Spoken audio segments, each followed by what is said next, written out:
কোনো সিনেমা বা সিরিজে না, বরং বাস্তবেই মোদির বিরুদ্ধে এবার যুদ্ধ ঘোষণা করলেন তামিল অভিনেতা থালাপতি বিজয়।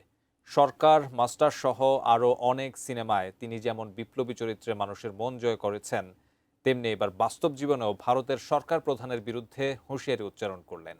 বিস্তারিত শিহাব ইসলামের ডেস্ক রিপোর্টে। நம்பர் 1 சீட்ல இருக்கிற எனக்கு எவ்வளவு ஏறம்।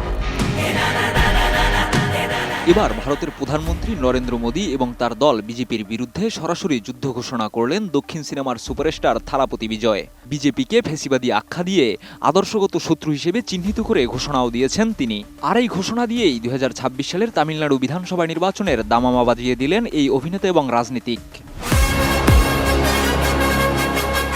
তামিল সিনেমার সুপারস্টার থালাপতি বিজয় পর্দায় তার বিপ্লবী ভাবমূর্তি বহুবার দর্শকদের মুগ্ধ করেছে। তবে এবার বাস্তবে রাজনীতিতেও গর্জে উঠলেন তিনি। মাদুরাইয়ের পারিভাতিতে অনুষ্ঠিত তার দল তামিলাগা বেট্রি কাজাগামের দ্বিতীয় রাজ্য সম্মেলনে হাজারো সমর্থকের সামনে বিজয় ঘোষণা দেন আসন্ন বিধানসভা নির্বাচনে তিনি কোনো জোটে যাবেন না, একাই লড়বেন। अरे मैं वो प्लेयर है सर जिसे भले ही गेम ना आता हो, मैदान में उतरा ना तो खलबली मचा देगा।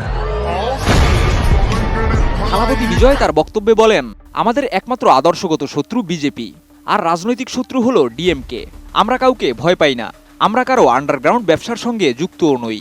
ফেসিবাদী বিজেপি এবং বিষাক্ত ডিএমকের বিরুদ্ধে যুদ্ধ ঘোষণা করছি।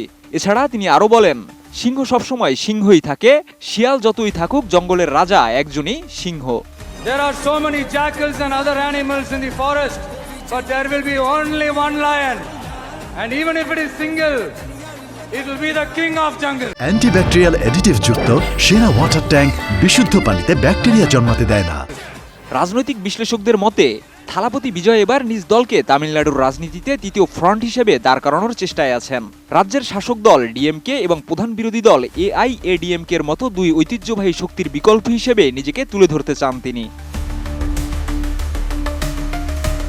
2023 সালে টিভিকে গঠন করে রাজনীতিতে আনুষ্ঠানিক অভিষেক ঘটে বিজয়ের। তবে 2026 সালের তামিলনাড়ু বিধানসভা নির্বাচন হবে তার প্রথম রাজনৈতিক লড়াই।